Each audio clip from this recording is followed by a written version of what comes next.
Mondays through Fridays, 3:30 to 4:30 p.m. in the newsroom.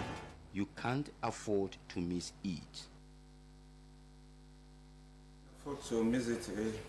Beautiful Wednesday afternoon out there, and welcome to the Wednesday's edition of In the Newsroom. We are happy to be back in the newsroom once again.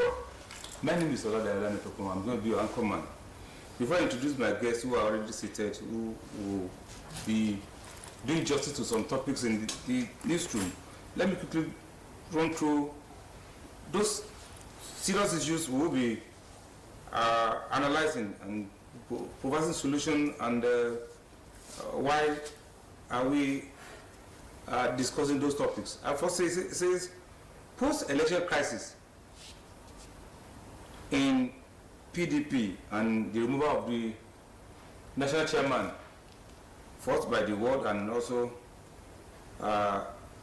stamped by a Benin State High Court, and also the question of the PDP that has supported is stepping aside. So he said, look at it. And the second topic says Nigerians have right to choose their leaders. In essence, he's telling the leaders, that is Boris Johnson, the former PM of the UK. In essence, saying leaders allow people to freely choose those to lead them. That's my interpretation of what PM Boris Johnson just said. And this one from Chief Emmanuel Nwayawu, the chairman of Council of Elders of Ohanese Ndigbo. It's like recanting what is, I don't know what it already said. He said, I never call Yoruba political rascals. What? You recall that before the governor of Anambra State and others, I wouldn't call it a slip. I don't know what our guest would call it. But he said he never called Yorubas political rascals. Once again, welcome to the newsroom. My name is Loda Elaniko. I know the other guests to join us, but I already have Adwaladu. Good afternoon. Thank you very much. Glad to be here always. Yes, yeah. And I pray we're going to be here as long as God will it. Amen. You know I laugh. On many occasions, we try to pump into his office and ask him, come and be in this too. Good afternoon. Thanks for having me. Yes, we're going to have you good at. Adwale, I'm starting from you. Let's just listen. Let's go to that side and listen to the other divide and listen to, before we start analyzing the there is election crisis in PDP and there is post. But let's just listen to the post. I will be here with you in an acting capacity pending the determination of what is to come soonest from the courts. I want to use this opportunity to enjoin you to give me all the cooperation as we've always had with you. I will have a meeting immediately after this session with the NWC. I think we have scheduled a meeting with the NWC to check on what is happening within the party. But that's just listening to the acting national chairman PDP and the deputy national chairman North, Ambassador Umar Damungu, who has just taken over as the national chairman of PDP, following the stepping aside now of the national chairman EHRU. Adwale, pre-election crisis in PDP, and there can be post-election without the pre-election. What this is, or what? Well, good afternoon. The fact is that every election cycle brings about its own set of issues and problems, and every party, and the two major parties, APC, PDP, they have their crises, they had their problems internally, but some of them managed their crisis better than others. And I think what the PDP crisis looked like or came out to be is that they failed to manage it well. And maybe because it is the problem involves the leadership of the party itself. When we're talking about the national chairman of the party being asked to step aside, and based on principle, they asked him, those who asked him to step aside said all the major leaders of the party are from the northern part of the country, and that the chairman should step down since the presidential candidate is from the north, that they should have a southerner for chairman. And that is where it all started. And I said they did not manage it well enough, because to the extent that when at the beginning it was only Governor Wike who was making noise about something, summit, and I personally and some others thought it was because he missed the vice presidential ticket, and so he was an aggrieved member of the party. But then others joined him because the party leadership allowed the problem to worsen. And it worsened to Makinde joining, Autumn joining, other governors joining, and others non-state. I mean, those are who call the G5. Exactly. The G5. They joined. So they didn't manage it well. That's all I'm just trying to say. If they had managed it well from the beginning, maybe it could have been resolved internally. And also the national chairman himself, or the former national chairman now, didn't consider some things. They said gentleman agreement, north-south share of things. So that's why I said they didn't manage it well. And they allowed it to get to the level where it got to this stage now. Okay. I'm back to you. I'm with you.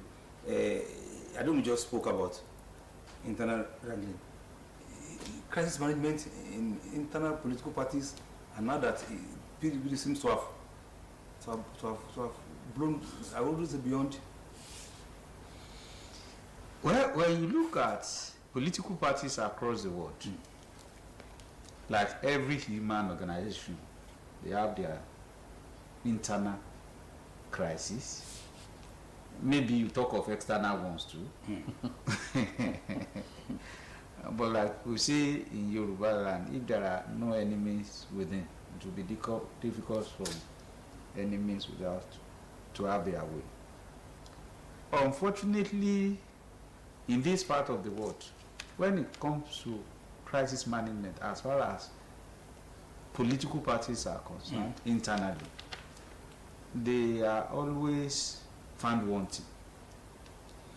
And the most guilty of late of that is the PDP.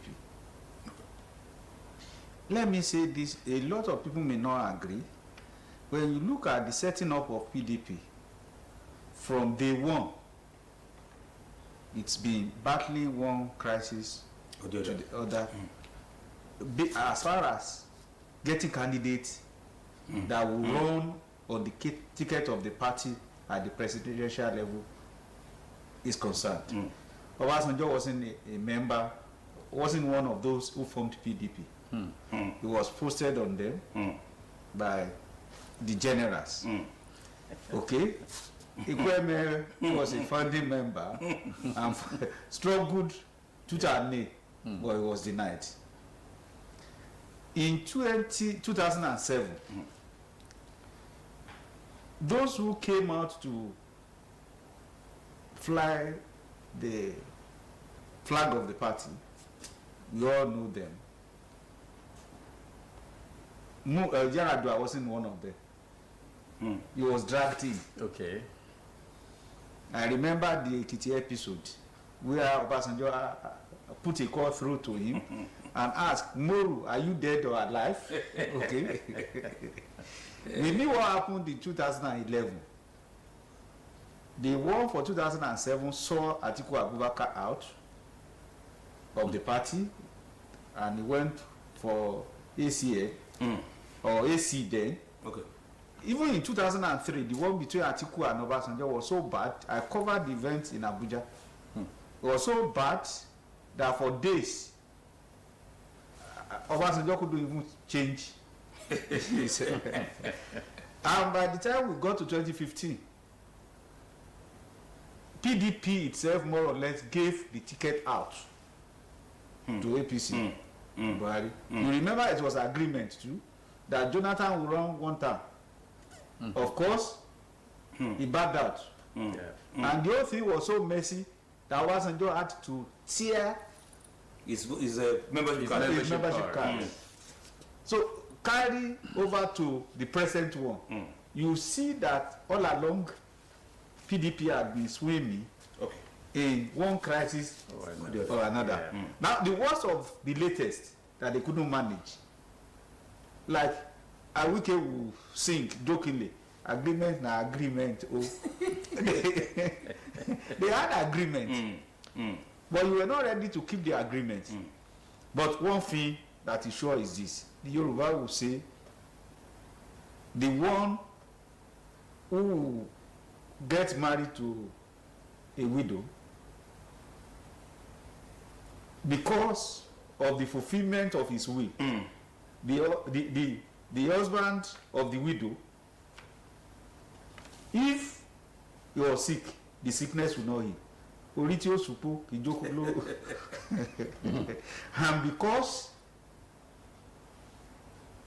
Bola Ahmed Tinubu must be declared the president-elect of Nigeria, they failed, with PDP failed to manage its own crisis. And they more or less gave him the ticket. Well, not on a platter of gold, but made it easier for him than it would have been if they were to be together. I want to quote this. I wouldn't call it a prediction from our own Emi, former Deputy National Police Secretary of PDP. Emi. Emi's validity speech in the presence of IU and the newly elected NWC members in December 2021. I'm quoting Emi now. Advice for incoming national chairman, sir, please be just, be fair, and seek God's guidance on issues that comes to your table. The system that enthroned you can remove you at any time. It is our style in PDP. Osana today, crucify him tomorrow. In whatever position we find ourselves, let us be minded that there will be tomorrow. End of quote. That has now become a self-fulfilling prophecy. I just said, I wouldn't know. That man must have been a prophet. He saw the future, and that future is now. And that future, the prophecy then, is now being fulfilled right before our eyes. The very system that brought him in is the system that has now taken him out. And maybe because they have learned a lesson from the experience of Secondus. You remember Secondus? Maybe he learned a lesson from that, and saw that the same thing that happened to Secondus could likely happen to Iyorchia Ayu himself, and it has now happened. And why did it wait this long? It's so because of what I said earlier on. They failed to see that the seat belongs to all of them and not just one person. One of them occupies it and feels that it's for it's for life. Even if he stays there for the full term, he can only stay there for 8 years at the most. So, but they don't realize that when they are given a position, when they become that chairman, that number one, they forget that they dare not make a mistake. What Odeyemi warned them, they forget that. They never paid attention to that. And that is what is happening to IU now, because he failed to learn from history. And Martin Luther King of America said, those who fail to learn from history are doomed ere long to repeat it. And he is now repeating history. I know you are smiling, but look at this. Barnabas Gemade, President of Gulafo, to Amadou Ali, to Audu Ogbe, to Che Secondus, to Echayu. I don't know if I've not missed any. Why has it become? Is it like a political tolerance? You know, I spoke. Or spirit of give and take? When you asked the first question, because of time, you didn't allow me to get to this level. Okay, let me now. When you look at PDP and crisis, okay, they are like Siamese twins. Okay. I've spoken about one leg. The other leg is this. Okay. When it comes to the headship of the party, or the National Working Committee, or the NEC, because of the high stake, it's always been a tug of war retaining the seat. Yeah, and now let me follow up. I was asking, is it about political tolerance, spirit of give and take? It's not politics about of dominance by individuals or groups? It's not about tolerance. Okay. Spirit of give and take? It's about survival. Okay. For instance, when you look at what happened during Obasanjo's regime, okay, most of these chairmen, as the highest number of chairmen in terms of turnover, you look at them, once the interest of Obasanjo, seemingly or otherwise, is at stake, was infringed, then the chairman must go. Simple and clear. You remember what happened to Adogwe, of all of them? You remember how Obasanjo went to his place? How after he had Pandedia, how he handed over resignation letter to him, how on his way he discovered that Ogbe didn't sign, didn't put the date. He had to come back and ask Ogbe. The banana peel of those days, you should remember. So when you look at the PDP, because of the high stake, again, when I was talking about survivor, when you talk, I want to add, they say self-survival is the first law of nature. It doesn't really matter who survives around you. You must survive first. The Yorubas will say, okay. In this instance, when you look at the latest, ordinarily, the ticket, the presidential ticket, the candidacy of the party shouldn't have come from the northern part. But Wike and Atiku were playing games, smart games. Okay. When it was the time to produce the national chairman, ordinarily, if they had known the candidate of the party would come from the north, the chairman should have come from the southern part of Nigeria. But Wike was banking on the possibility of the southern part producing the candidate for the PDP. And so he supported everything, with everything he had, for Ayu to clinch the chairmanship of the party. Even at the expense of his own brother? Or his own brother, secondaries. Because of ambition, personal interest this time around. And after that, Ayu came. And Atiku came back from wherever he was to take the ticket. And along the line, you have Ayu saying that they will throw the ticket open. Atiku clinched it. But along the line, there was an agreement. Okay. Agreement, according to Wike, that perchance the candidate will be coming from the north. Whoever is the chairman from the north will resign. But because of the sweetness of the office, Ayu wasn't ready to quit. Atiku wasn't ready to drop the, and they are having to make the matter worse. They also pick the DG of the campaign organization from Sokoto. So when you look at the whole thing, it's like, what is our own in this Commonwealth? And if you have nothing to gain from a system, why would you keep supporting it? So they make it Kakake Kumaji say, like the Yoruba will say, it's either it's for me or we make it a universal wastage. And they make it a universal wastage, and they are all losers. We will soon leave this topic, but it's a running thing. But then we look at this political imbroglio and the role of the G5. Now coming out to say, I'm quoting them now. Wiki has PDP recorded worst electoral outing under you. Under IU.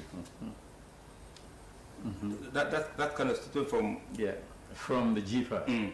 as represented by Wiki. Well, the numbers will prove them right or wrong. If you look at the numbers and then compare them to previous presidential elections and the results, then you can tell that yes or not, they had the worst time. And maybe we'll look at it from Charles Dickens' open statement in the literature book. It was the worst of times, it was the best of times. It was the season of madness, it was the season of, all this. Maybe that's what it is for them. They're having the worst of times, and they can say they're having the best of time because they got to the point where now they can go to the presidential tribunal. They did that before in other elections, but this one, they seem to have more ground, or they have gained some courage to speak up against election results. So you think? Exactly, for whatever reason. Yes. I will have to, let me just add to this one, because I will soon leave that up. I can look at, for some people call it party discipline, but if some people call it within a big stick on a former SGF and a former Senate President, I'm a sitting governor, Autumn, and the former governor, Fayoshe, and suspended. Do you think that we wouldn't help to resolve? My brother is a carryover of the OC. While he was answering the last question you put to him, I was smiling. It was the worst for PDP.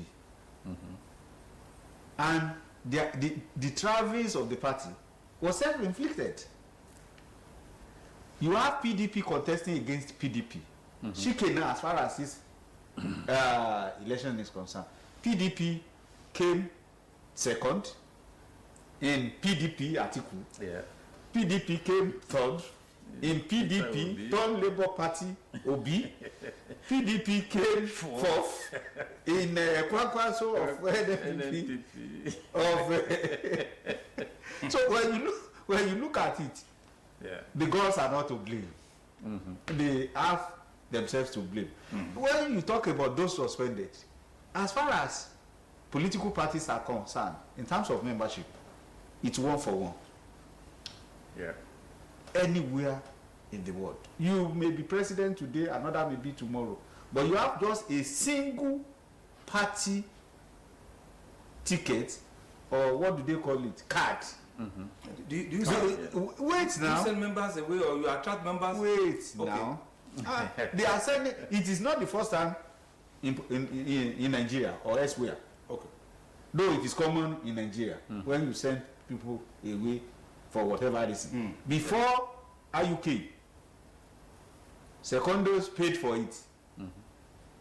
And now the suspension that he is having and others are having, they caught for it. Let's be frank with ourselves. They talk about anti-party activities. Most people went into it. As far as PDP is concerned. It's like when you talk of Osun and you talk of APC and the last round of election. Even those who did not speak out voted against their own party. So if they are suspended, maybe, like they say, one fair dollar we can't let to. When you turn the whole thing upside down, then you begin to hide. When there are part of parts. Earlier of pre-election thing that Fayose another insisted pick is other president based on agreement, and you still went ahead to ask them to get them suspended. Let me tell you one thing. Whether Wiki, whether Fayose, whether Body George, whether Atiku, whether you, or whatever name you want to call them, first and foremost, each of them was and is still fighting for personal interest. Okay, so we go to the second topic. So once your interest is infringed, is affected, then you move on. Well, like I told you, it's a running story, and that is it. And Well, it's already in court, and for now the court says I used to step aside, and he has already stepped. Yes, he did step aside too. So we shall go to the second topic. Nigerians have right to choose their leaders. Boris Johnson, it's like saying the leaders allow people to choose freely their leaders. I cannot be as a Nigerian. Your immediate reaction from former UK president. Is he saying anything new? Boris Johnson, the former. Is he saying yes? Is he saying anything new? No, it's nothing. It's not saying anything new. It's things that we know we should have ordinarily done. When we were in primary school and secondary school, then it was under the military. But you have some semblance of democracy. They will ask us to choose our own class captain. You form a club. You must pick among yourselves. It's not your club is a Sunrise Club. Mine is Moonlight. It's not Moonlight that will come and select for you. Ditto for independent and sovereign nations. We reserve the right to choose who will lead us through qualified democratic means. And now what is bringing this from Johnson is not anything else but the reactions from certain quarters and certain parts of the world, and even within Africa, within Nigeria and elsewhere. You know, we are quick to begin to call on international communities. If you and I now disagree, maybe on operational matters, the next thing is to write to the Commonwealth, or you write to the United Nations, or the African Union. Come and see the way this body-headed man is treating me. And that is what we see playing out under here. Labour Party are admitting to have any international organizations now. I have a question. Could it be that Boris Johnson is trying to play damage control? I'm trying to. That is where I'm going gradually. Because of the role of UK, US, and other nations, the way they are speaking, he is now coming to reply. Leave these people. You know, it is a popular thing that every nation or set of people deserves the kind of leadership they have. Let's have our own kind of leadership that we deserve. They just showed something now. When you look at, like Akinlole said, the kind of in quote negative reaction from even within, because we lost election. And today some people are calling for interim national government. And you think that comment by the former British PM, you think it is misplaced? Maybe because of the embarrassment that he felt, or maybe Britons feel, about the comments made by some British envoys or some British persons that Fani Kayode responded to. Maybe the language of Fani Kayode, the Agbero language of Fani Kayode, stirred them up in London, stirred them up in England, and made them to want to say, hey, leave these people alone, let them choose their own leaders. Maybe Boris Johnson is trying to tell his own people to keep their, like Fani Kayode said, keep their nose out of Nigerian issues. Maybe. Or you get more insults. Exactly. Maybe. Independence since 1960, 60-something years of independence, these people, let them be qualified to choose their own leaders. Maybe that's what Boris Johnson is responding to. We don't dictate to them. In fact, do we ever say who they have a right to or not to have leadership in England? We are not even allowed to do that. I mean, we can, but we're not allowed to do it. They won't even listen. So now why should they now come and be dictating to Nigeria who Nigeria should have for president or not have for president? And so maybe that's what Boris Johnson is telling them. If you read a lot of headlines in European newspapers and especially in England, you will read about a lot of negative things about the president-elect. And all of that has spread all over the place. And now Boris Johnson is telling his own people and telling everybody else to leave Nigeria alone, let Nigeria be. That's all. That's the way I see it. Maybe that's what we are saying. I'm back to you. You seem to say nothing special in what the former PM said, but are we not having, when you look at, we want to blame him, when you look at even the inflammatory statement coming from Nigerians, and to the extent that the DSS also warned that inflammatory statement by some opposition leaders will not be tolerated. You see, I said it isn't anything new. It's something we know. Yeah. And it's a common knowledge all over the world.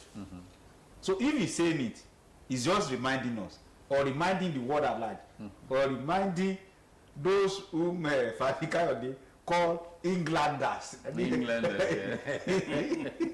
It was the first time.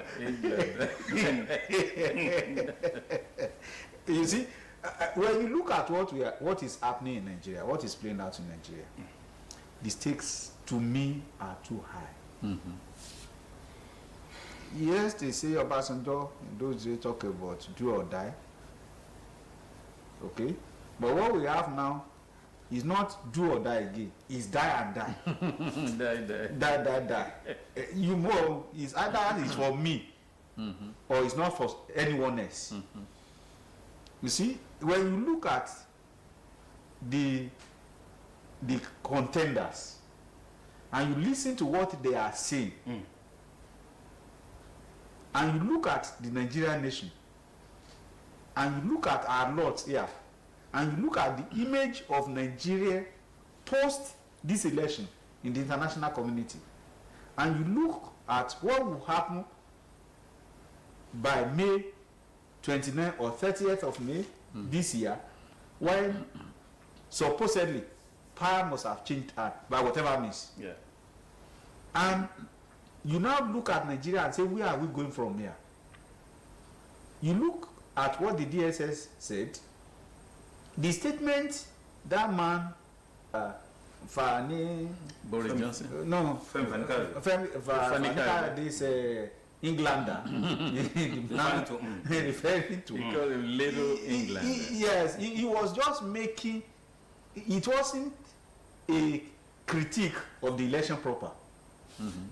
It was part of the inflammatory statement made by Fanikayode as far as his party is concerned. Let me say this.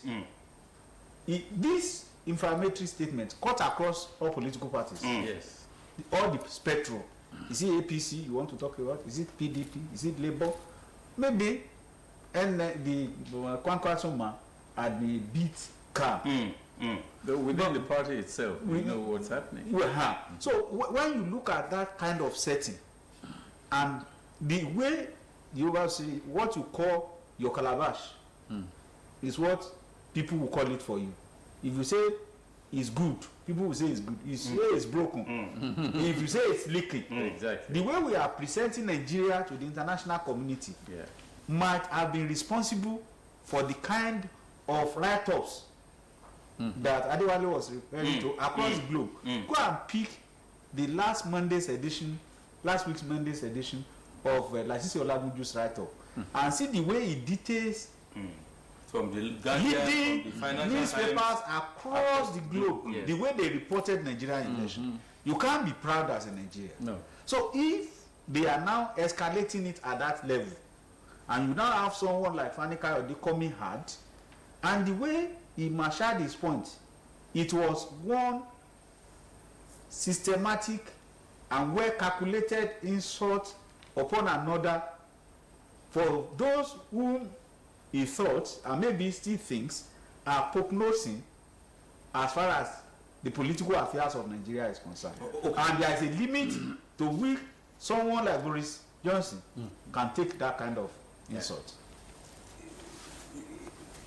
Adewale, you want to nail Frank Fanikayode for that kind of reply, when in actual sense, we here in Nigeria, when we are here in this world, when the Biden-Trump election, and just like I just referred to some newspapers, you think that kind of condemnation, and we saw the attitude of a Trump.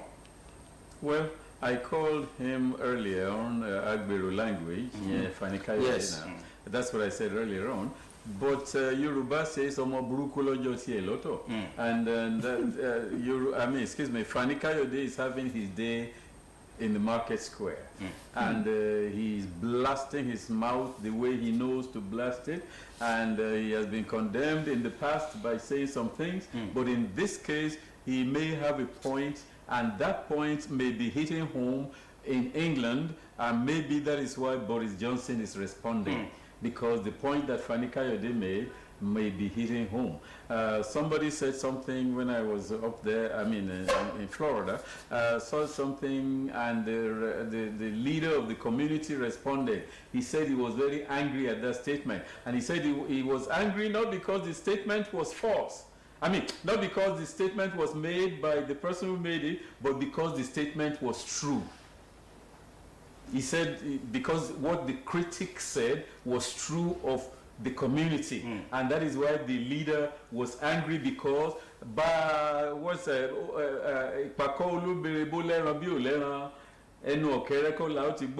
if anything is wrong with our community, let it not come from your community to be telling us that we have a problem. Let us find our own problem. Let us deal with our own problem.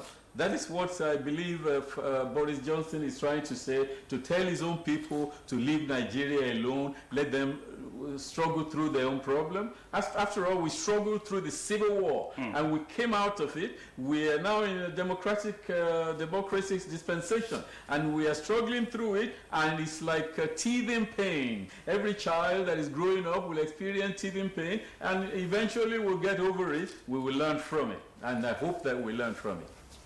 I want to speak today before we leave this topic. I'm quoting Boris Johnson now. Freedom under the law. Freedom to live your life as you choose within the law, provided you do no harm to others. With extreme freedom and indispensability, freedom is the right to choose those who govern you. I'd said it earlier. It is our right. Whichever way we decide to spend it, to use it, it is our right. We may even decide to sleep over it. Thank God you have the knowledge of law.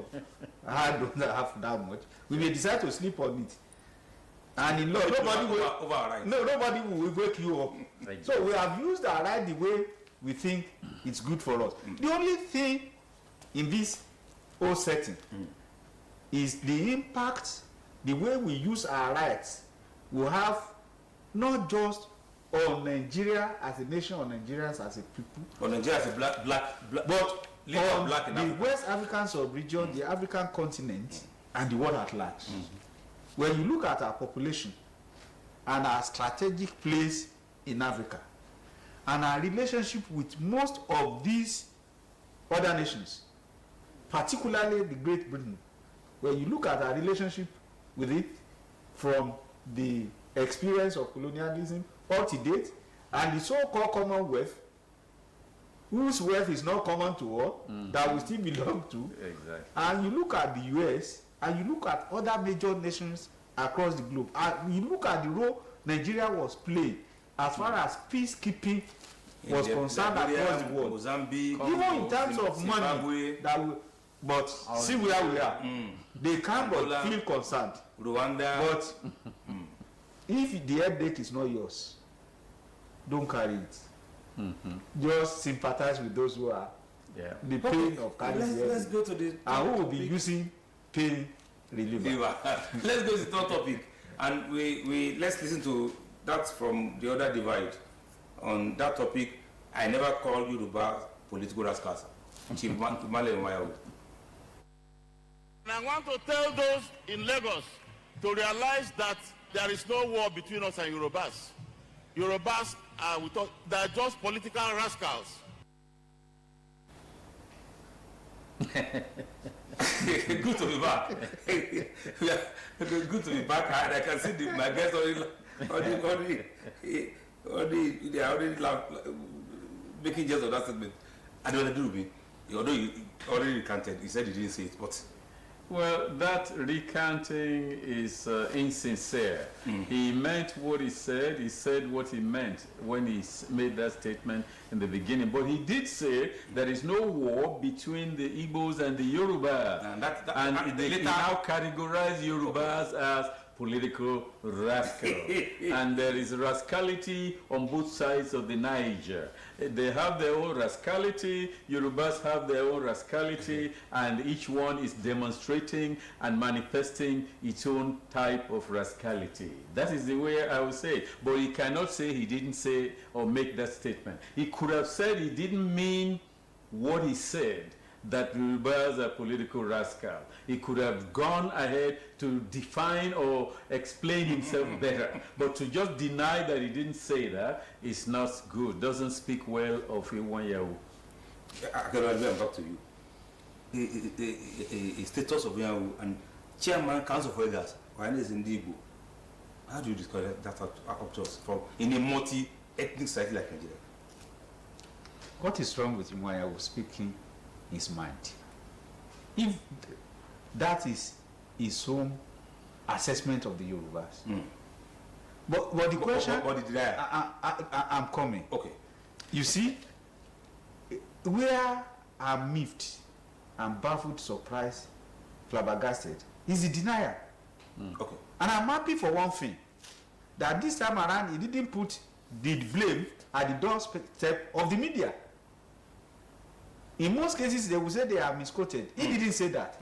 Despite the fact that they have tried and tried to edit and re-edit, but the main one, thanks for the key God, thank God for this era of social media. Yes. If they were to be in those days, they would just they would just put together all the cameraman there. They would take the tapes from them or the memory card, and you won't see it.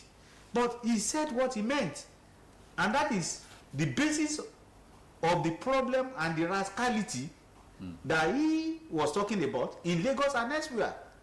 You don't come to my home and tell me I'm a fool, I'm a bee, and that you are treating me as a fool in my own hands because you know I'm foolish.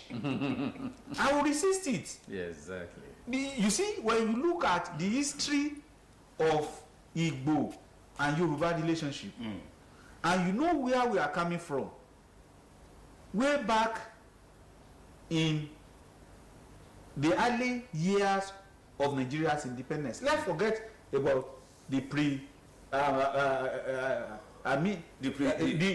early years of Nigeria amalgamation, not in independence. And you see the kind of relationship in Lagos, the struggle for the soul and the heart of Lagos. You see, you see everything.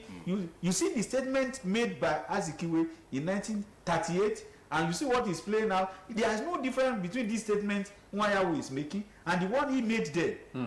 And you even analyze the whole thing, and you look at what is playing out in Lagos and the way they see us. They are seeing us as rascals because we are saying we don't want to hand over what belongs to us today. And you must come to equity, must do with clean hands. To what extent do they accommodate others in Igbo land? To what extent can Idayola Nikwekun, Anadewale Adewumi, Anakiola Olabi go to Enugu, go to Anambra to contest? How many Igbos do we have in Lagos State House of Assembly? We even produce members of the National Assembly from there. And someone is sitting somewhere and telling us we are rascals. Are you a rascal, a political rascal? Am I one? Are our parents rascals? That speaks volume. But of course, he has spoken his mind. And I'm happy he did. Maybe that would be a wake-up call to those of us who feel we can give anything out for money or for anything. Look at Osogbo. It's coming to happen in Osogbo across all cities and towns of Yoruba land. They will come to call us rascal, and one day they will send us away. I want to, time is against us, but I want you to look at these big brothers and civilization and the reaction by the very, to me, displaying Yoruba is Toso for Moluabi, and I'm putting their very well. Yeah. Yorubas have a long history of association and partnership with our Igbo brothers and sisters. Our diversity is one of Nigeria's strengths in the Community of Nations, and we should not allow politics, religion, ethnicity, or anything else to divide us. To show love and asking Nigerians or Yorubas to show love to their Igbo compatriots and members of other ethnic nationalities. End of quote. That's a very good admonition. That's a very good counsel, and it ought to be attended to. But let me say that when, if you criminally invade my territory, or try to tell me, or criminally tell me that I do not have a right to my territory, I will rascally resist you. I will rascally tell you where you belong. And that is what I believe some people responded to. And it's a dialogue going on right now between the two ethnic nationalities. But it's going to, even these two shall pass. And it shall soon come to pass that when we all will get together and will be embracing across the Niger and will be doing business across the Niger, even if they move their business from Oshodi and move it to Asaba, to Onitsha, we will still be doing business across the Niger. So whoever is smart, let them stay where they are and make peace with their neighbors, with their immediate neighbors. If they move away from Oshodi, move away from Alaba Market, and move to Abia, and move to Onitsha, will they move out of where they are in other countries? Will they move out of Ghana? Will they move out of Sierra Leone? Will they move out of Cote d'Ivoire and go back to East? So let's not go, let them not go back to the pre-Civil War days where they were living here and there and going back, and then they lost everything over there. So this is my counsel to my brethren. I love Igbo. In fact, I have people in my own family that are of Igbo nationality. So I cannot say anything against them because I love them. But anyone among them that is a criminal, then I will be rascal with them. Okay, your last take. 10 seconds. Yes, I support Adewale. Rascality begets rascality. If you are rascally, I will also be rascally. Let me say this. For Afenifere, I expect first and foremost that the association will be fair enough to have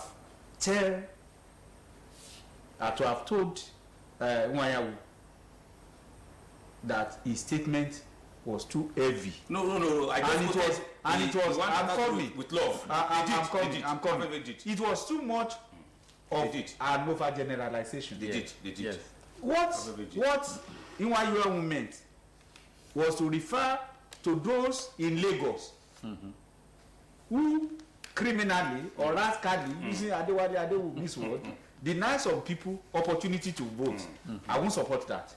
But you don't now use that to generalize and say a 40 million people all over the world, at home and diaspora, are political rascals. I don't think that. I know no matter the admonition of our very I know there is a running story, and we'll also have time to look at the other side of it. I don't know what I mean. Thanks for bringing me. Thank you very much for tomorrow when we hope to be back in the newsroom. Yes. My name is Obadiah Olanipeku. Good evening.